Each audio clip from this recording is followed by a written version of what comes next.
Los medios en Europa.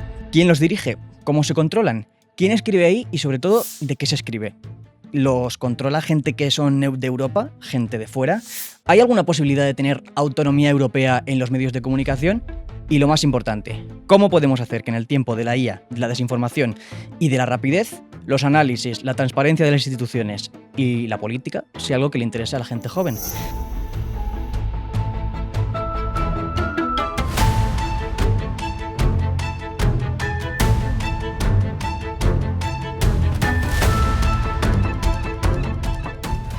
Para hablar de esto, que no es poco, tenemos con nosotros a David Córdoba, presidente editor de Demócrata, también doctor en Derecho Constitucional, periodista. Y bueno, vamos a ver un poco cómo podemos tratar estos asuntos. Bienvenido. Muchas gracias, encantado de venir aquí. Tú hablas un poco, hemos hecho un poco de investigación sobre ti, de que el periodismo es una vacuna, ¿no? En este tiempo de populismo. Pero claro, hay que tener en cuenta que la gente, sobre todo los más jóvenes, tienden más a eso, hacia lo rápido que hacia un análisis, por ejemplo, de políticas públicas. ¿Cómo puede el periodismo, cómo podéis vosotros en Demócrata trabajar para que esto llegue a la gente, para que las instituciones, lo que afecta a todos, bueno, pues llegue, esté la gente informada? Bueno, yo creo que más que nunca el periodismo es necesario. Siempre lo ha sido, pero en el siglo XXI, en un momento donde estamos con el gran crecimiento de la inteligencia artificial, nos muestra que el acceso a la información es cada vez mayor. Por lo tanto, la labor del periodista es más relevante porque antiguamente, o hasta el siglo pasado, teníamos capacidad insuficiente para hacer información.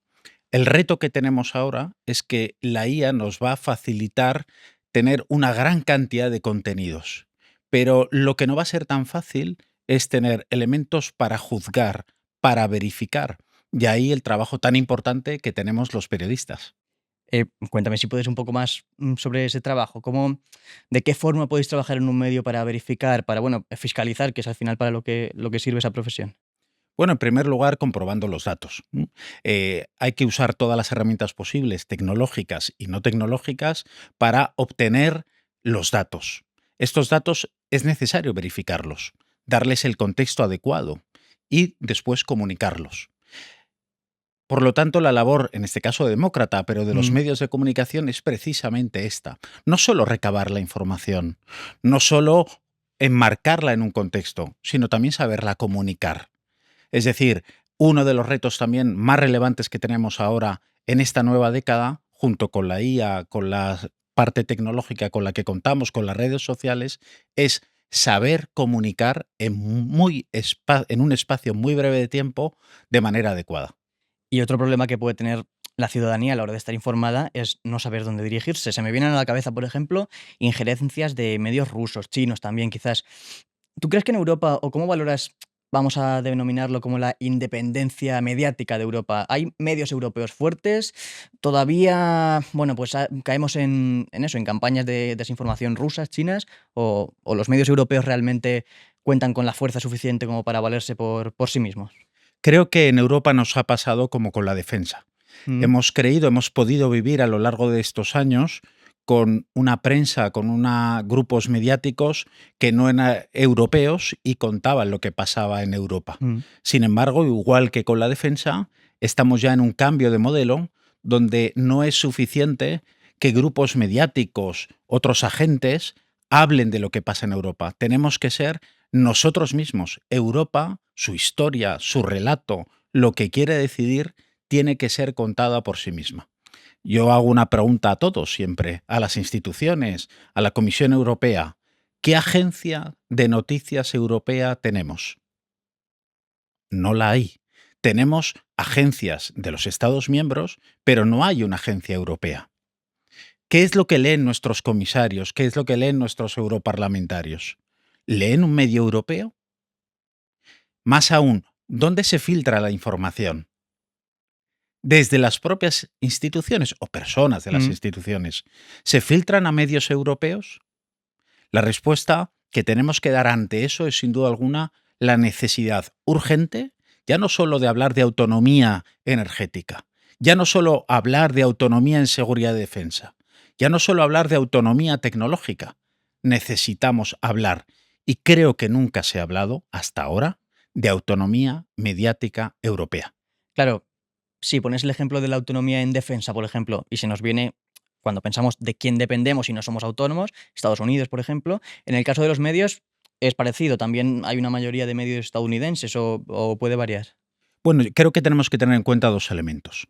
Por un lado, los grupos mediáticos que no son europeos, que tienen una gran influencia en Europa. En el caso de la Unión Europea, además, una vez que el Reino Unido deja de pertenecer a la Unión Europea, se amplifica todavía más esa falta de autonomía mediática. Es decir, los medios anglosajones han liderado el discurso europeo.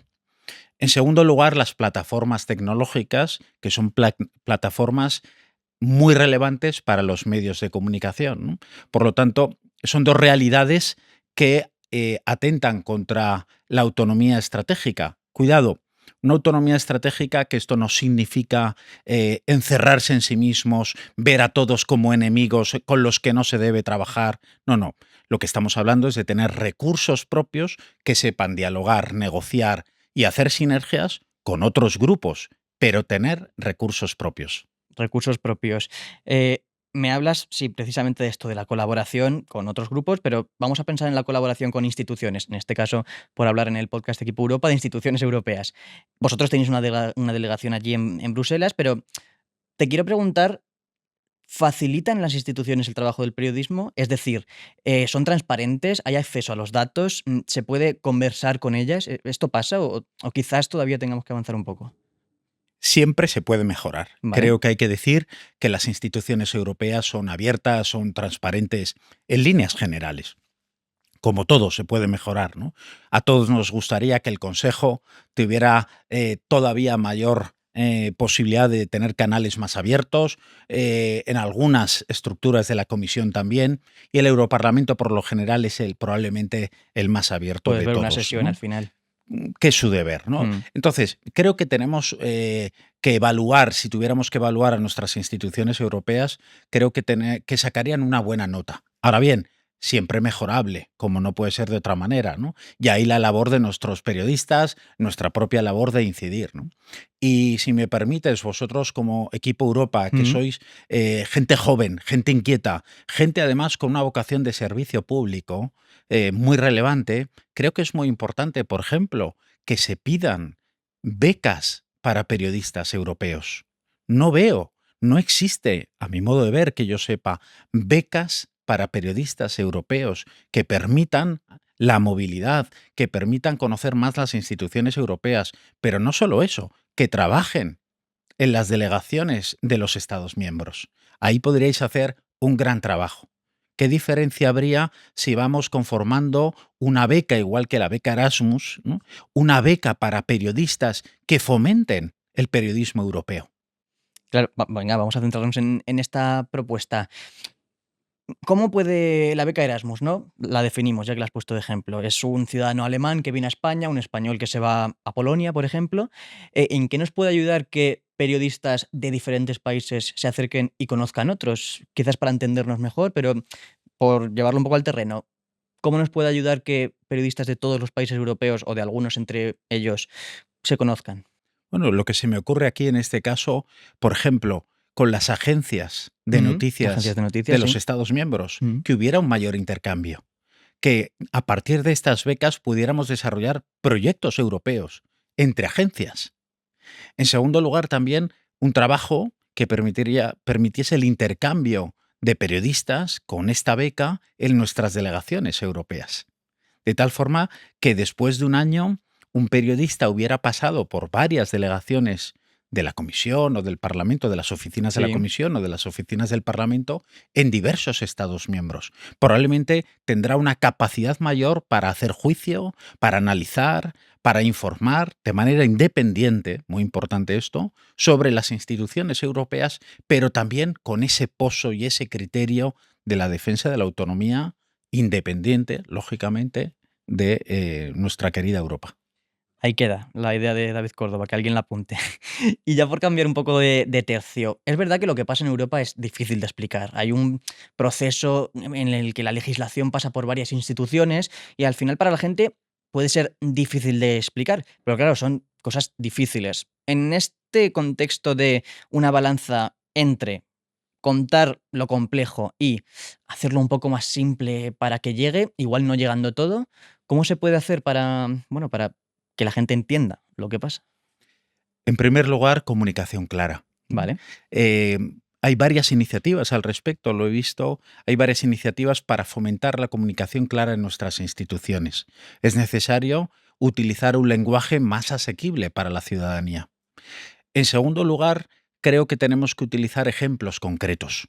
Tenemos que, a la hora de proponer legislación, proponer normativa, a la hora de informar sobre directivas europeas, es muy importante bajarlo a la realidad concreta de un pensionista, de un joven que no tiene trabajo, de una persona que está buscando vivienda, de un electricista. Es decir, necesitamos bajar la política europea a la vida de cada uno de nosotros. Porque la política europea, para que la gente lo sepa, afecta a ya no solo lo que pasa en la vida de cada uno, sino lo que se decide en el Parlamento propio de cada país. En el caso de España, son porcentajes altos los de legislación que viene directamente de Europa, que son otras posiciones o bueno, eso, cosas que se han decidido en Europa y llegan aquí para aplicarse. Esto la gente igual debería tenerlo en cuenta. Sin duda, es una realidad. Se dice que entre el 70 y 80% de la regulación de la que vivimos en España, en nuestras comunidades autónomas, Mm, depende de lo que decida Bruselas. Y eso es bueno. Ahora bien, se tiene que saber. Y no solo se tiene que saber, un ciudadano, un sector, una asociación, una empresa, tiene que darse cuenta y percibir y abrirle canales para que pueda formar parte de esas decisiones.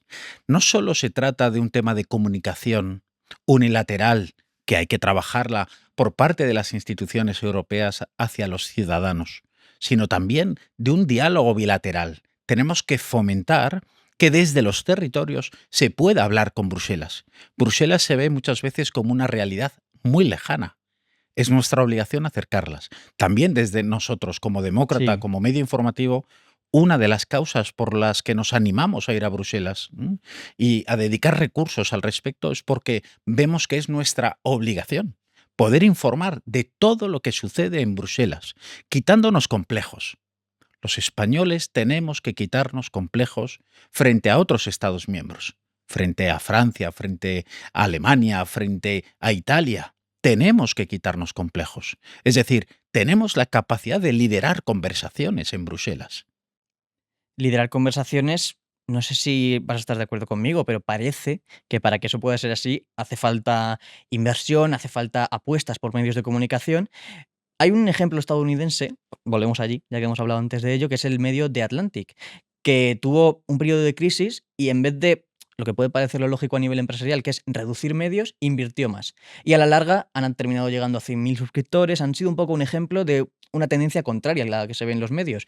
Para liderar, como dices tú, hay que igual ir más allá de esta tendencia a reducir empleados, reducir costes, reducir secciones para apostar por más periodismo, que es quizás más costoso, Hay que apostar por no por reducir, sino por aumentar la calidad. ¿vale? ¿Y cómo Es podemos decir, aumentar? aumentar la calidad pasa por tener mejores periodistas, darles más formación, darles más recursos, darles todas las tecnologías que sean necesarias para poder recabar datos, hacer buena información. Es decir, ahora más que nunca es cuando hay que invertir, porque sin duda alguna va a haber una transformación y habrá puestos de trabajo que se eliminarán. Pero en el ámbito de la información, en un momento donde nosotros percibimos que hay un pesimismo estructural en la profesión del periodismo y tenemos, especialmente los jóvenes, tenéis aquí una posibilidad muy grande porque gobiernos, asociaciones, partidos políticos, compañías, lo que necesitan es decidir. Y para decidir se necesita tener información.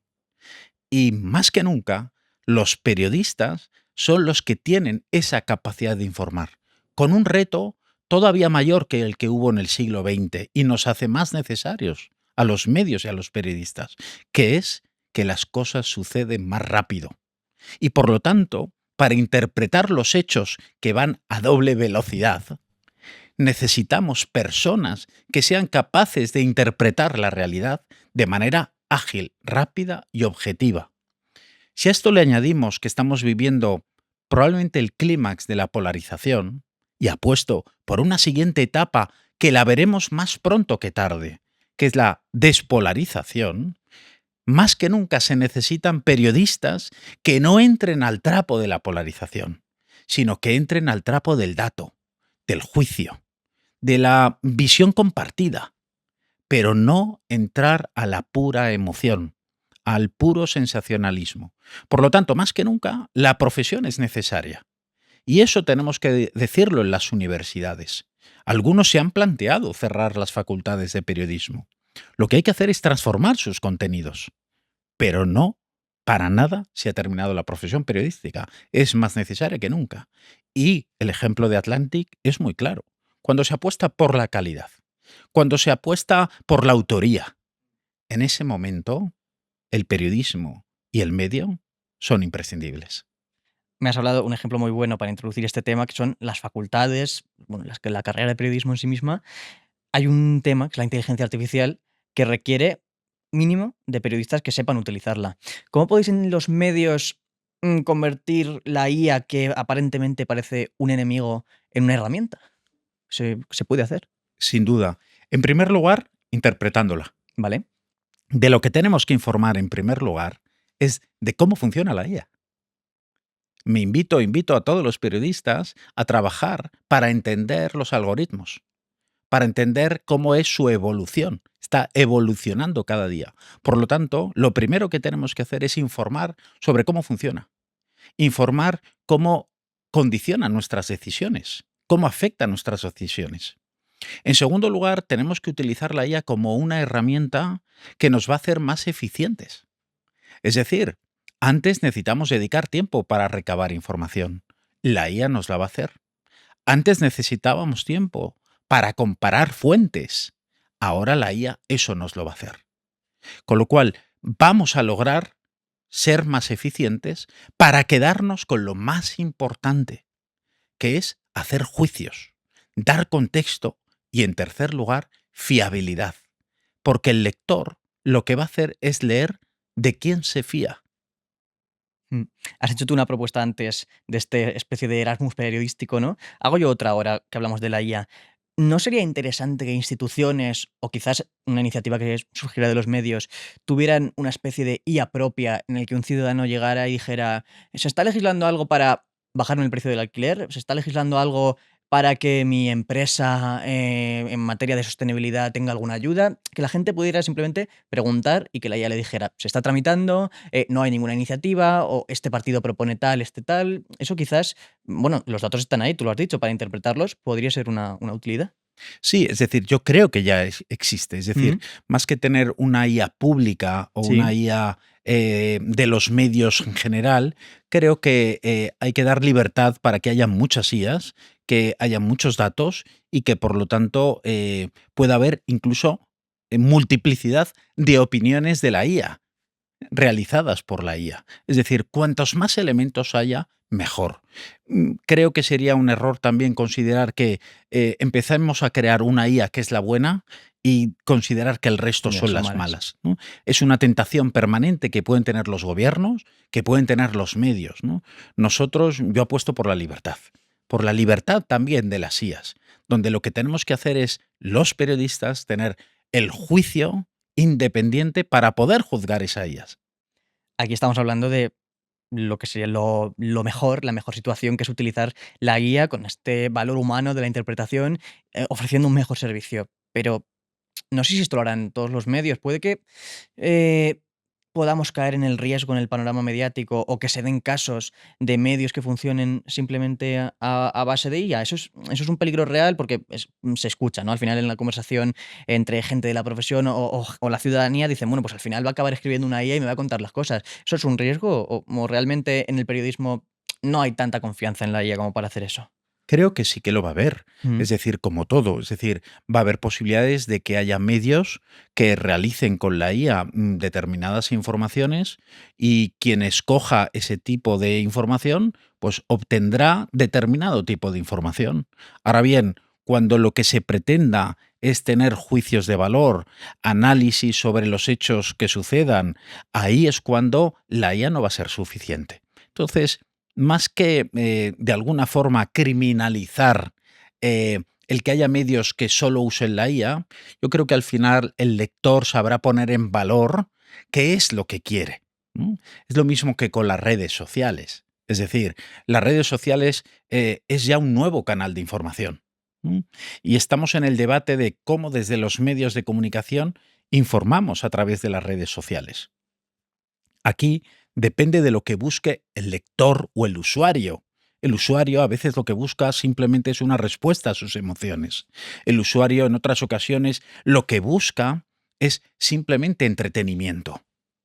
Ahora bien, cuando lo que busque es información para la adopción de decisiones, buscará un tipo de redes sociales. Ya. Claro, porque las redes sociales, es cierto que ya no son algo tan disruptivo como es la IA, efectivamente, pero ahí también hay que hacer un trabajo periodístico. Tenemos el caso de elecciones europeas, las últimas, en el que por ser precisos, una agrupación de electores, como era Se acabó la fiesta, simplemente con una campaña que no salió más allá de Telegram, esa fue la red social, obtiene más de 800.000 votos. O sea, tenemos que ir a investigar las propias redes sociales, porque este fenómeno, el de Se acabó la fiesta, ya que hablamos de ello, nadie lo vio venir. Y periodistas cubriendo la campaña de las elecciones europeas había. Nos estamos perdiendo un poco quizás en estar presentes para informar sobre el medio digital. Sin duda. La realidad es que durante una década ha habido ciertas afirmaciones negando una evidencia. Las redes sociales no existen. Las redes sociales son antidemocráticas. Las redes sociales no informan. Pero la realidad se impone, porque la realidad no la decidimos nosotros. Las redes sociales se consumen. Las redes sociales tienen usuarios. Más aún, las redes sociales se han convertido en el canal de debate geopolítico, donde presidentes de de los estados más importantes del mundo, llámese Estados Unidos, llámese China, debaten a través de las redes sociales.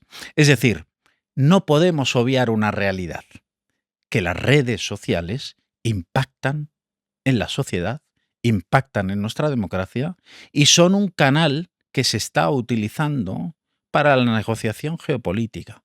Por tanto, los medios de comunicación, en primer lugar, como hacemos en Demócrata, tenemos que informar sobre las redes sociales. Por eso nosotros hemos sacado una sección que se llama Poder Digital. La finalidad no es potenciar las redes sociales o dejarlas de potenciar. La finalidad es que todos tomemos conciencia que hay muchos debates en las redes sociales, que por ahora, hasta hace pocos años, habían sido utilizados por los antisistema. Frente a su imposibilidad de utilizar los medios o aprovechar los medios de comunicación para llegar a los ciudadanos, se metieron en las redes sociales. Y los hemos etiquetado como los canales utilizados por los antisistema. La realidad es que ahora ya se están institucionalizando las redes sociales. Incluso en el último año estuve observando cómo los servicios de inteligencia de diversos países tienen ya su perfil en redes sociales. Precisamente los servicios de inteligencia, que serían como el ejemplo de la seriedad o el ejemplo de la discreción, ¿no? Sin embargo, hay una necesidad muy grande. Por lo tanto, los medios de comunicación o un medio como Demócrata tiene la obligación de informar qué pasa en las redes sociales. En segundo lugar, tiene que informar a través de las redes sociales porque nos lo están pidiendo nuestros lectores. Así que, por lo tanto, es un canal más en nuestra área informativa. Y hablando de esta iniciativa de poder digital, ¿puede un político, no vamos a decir ganar, pero tener un buen resultado en unas elecciones sin prestar atención a las redes? Porque, como dice el nombre, lo digital es poder, al fin y al cabo. Efectivamente, no es posible ganar unas elecciones sin tener poder digital, porque el voto se decide también en las redes sociales. Aquel político que no tenga verdaderas conversaciones en las redes sociales y no preste atención a las redes sociales, no podrá ganar unas elecciones. Pero también digo, aquel político que no le haya preguntado ya a ChatGPT, a Copilot, qué piensan de él los ciudadanos, si consideran que es corrupto o no es corrupto, si consideran que soluciona los problemas de vivienda o no, tampoco va a ganar las elecciones. El gran reto que tienen los partidos, los grupos y los líderes políticos es la inteligencia artificial y las redes sociales, porque condicionan parte del voto. No sé si también puede haber un riesgo aquí derivado, ¿no? En el que le demos importancia a las redes sociales, pero si algo las caracteriza es el mensaje breve, corto, ágil, que es también accesible al fin y al cabo.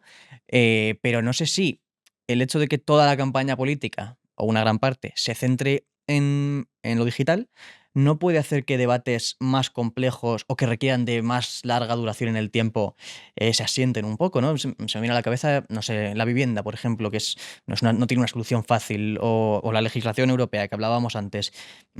¿Corren el riesgo estos temas de tener menos presencia mediática o en redes, vamos a decir más en redes, si nos centramos en eso, en vídeos cortos, en tweets certeros y ingeniosos? No sé, puede pasar.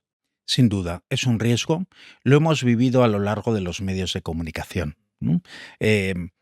Antiguamente se hablaba que la democracia se había convertido en una mediocracia porque estaba condicionado el voto por la televisión. Bueno, pues ahora sucede lo mismo. Tenemos el peligro de que tengamos diputados que sus intervenciones, por ejemplo, en la sede parlamentaria, estén ya preparadas pensando en las redes sociales. ¿Eso es bueno o es malo? Pues depende. Es decir, es bueno si la finalidad es llegar al mayor número de ciudadanos a que conozcan determinadas realidades. Es malo cuando el canal es el que limita la temática que se quiera tratar. Y sin duda alguna, esa es responsabilidad de los políticos de no reducir el canal de comunicación o a través del canal de comunicación el mensaje. Es muy importante, no solo las redes sociales o no solo la inteligencia artificial, ¿no? Por eso hay que tener un equilibrio, ¿no? ¿Son importantes las redes sociales? Sí. ¿Es importante la inteligencia artificial? Sin duda. Para llegar a los ciudadanos es imprescindible. Pero significa que tenemos que condicionar nuestras decisiones, sea de un gobierno, sea de unos políticos, unos legisladores, solo por lo que no seamos aceptados en redes sociales. No seríamos responsables. Al fin y al cabo siguen existiendo encuestadoras, siguen habiendo otros métodos para conocer cuál es la percepción de los ciudadanos, o sea que no todo es redes sociales. Sin duda.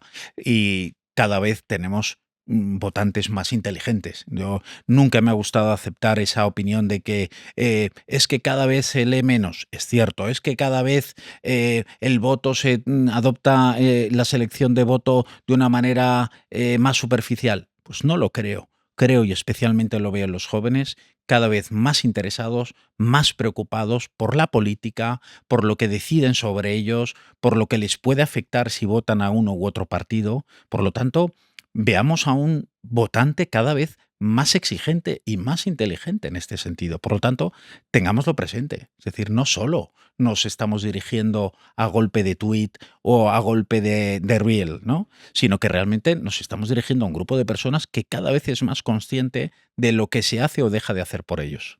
Entiendo, por lo que me dices, que quizás cuando se trata de conseguir el voto joven, no hay por qué simplemente recurrir a memes, vídeos graciosos, sino que igual hay partidos que podrían optar por un mensaje más elaborado. Quizás. Creo que estamos llegando a la sobresaturación Es posible. de los memes. Mm. Y creo que estamos llegando casi a la estridencia en algunas ocasiones, en algunas campañas, a la hora de dirigirnos a los ciudadanos.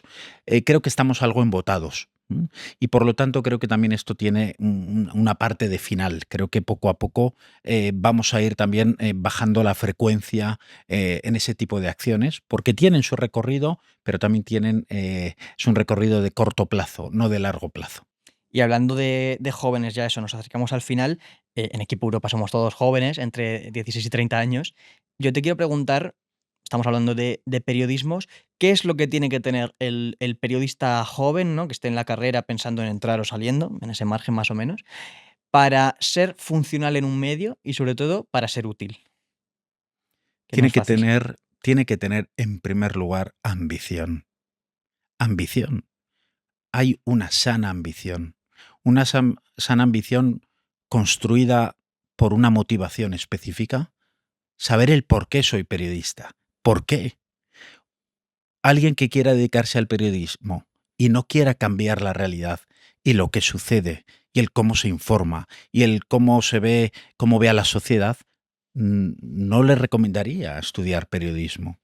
En segundo lugar, mucha formación. O sea, un periodista necesita formarse más que nunca. Formarse no solo en tecnología, que también, formarse en su capacidad de juicio, de análisis y síntesis. El gran reto y la gran diferencia frente a la IA es que los humanos seguimos teniendo valor porque tenemos esa capacidad de análisis, síntesis y relación. Y en tercer lugar, persistencia y perseverancia.